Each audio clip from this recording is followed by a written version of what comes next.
Going live in 3, 2. Hello, Younique family.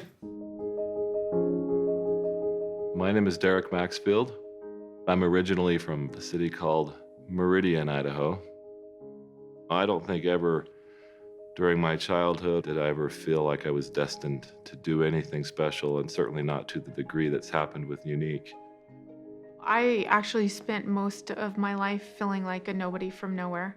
Because I came from a small community, I had to take a really good look at my life and do a lot of soul searching to figure out what I can offer and what I do have to contribute.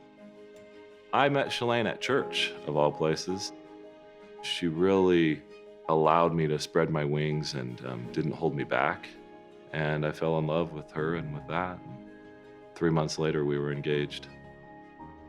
We went to stay with my parents for the summer.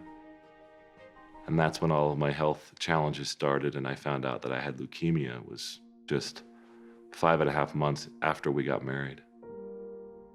It kind of gives you a perspective of how fragile life really is and how instantly it can be changed. After only my first round of chemotherapy, there came a patient onto the floor, and I stopped by and I met Greg Johnston. He was a cowboy from Vernal, Utah. We formed a bond really quickly because I was his source of knowledge to know what he was about to go through. We both like citrus also, so. And Mentos. And Mentos. But he reacted to the treatments in a completely different way than I did. I started to accept that he wasn't going to make it. He would ask about my faith and what I wanted to do with my life after I was out of the hospital. The last time that I ever saw him, I came back to the hospital for my first checkup, and Greg was back in the ICU. I went into the ICU and I knelt down by his bed. And so I grabbed his hand and I said, "Greg, I want you to make it back up to the floor one more time."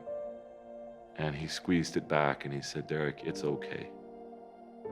But he asked me to live for us both and to do something great with my life.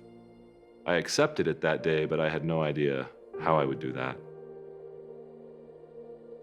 He passed away soon after that. The thought of needing and wanting to do something great with my life, I think I had convinced myself that I had a long life ahead of me. It just wasn't possible for me right then. I got a job with a company here in Utah. They had a little basketball team, and we would go play every day for our lunch break. I came down, cracked skulls with the guy who I was guarding at the time, and we drove, of all places, to the same hospital where I had had all my treatments just a few years prior. I was in surgery for 5.5 hours. For the reasons that are only known to God, they put me in room 522, which was Greg's room. And I wasn't conscious enough or coherent enough to really know why I was there, but I knew I was back. And in that moment, that's the moment that really changed my life forever.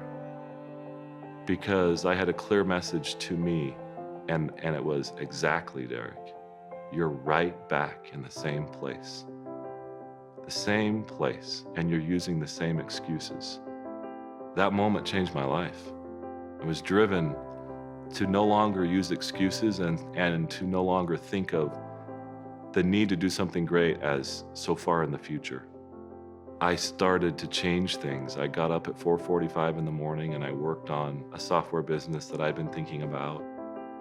I did that for 1.5 years. And then in the beginning of 2004, I started my own business. And that was the business that I sold in 2010. And I was thinking about what I wanted to do with my life. And I was driving home one day and I was talking to Shalane about someone who had been sexually abused.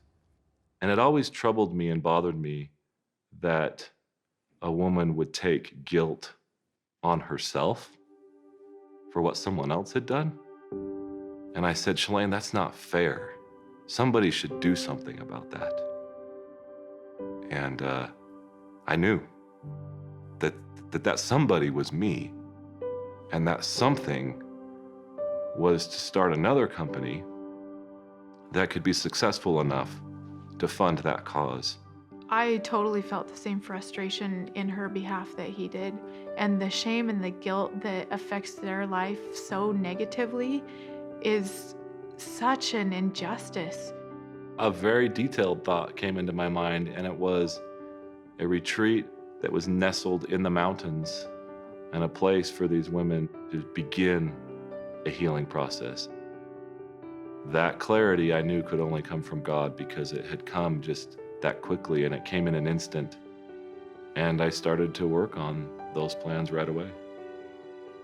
I don't think that we could have even imagined what needed to be done. We were just focused on what we could do, and it has become more than we ever imagined it could be.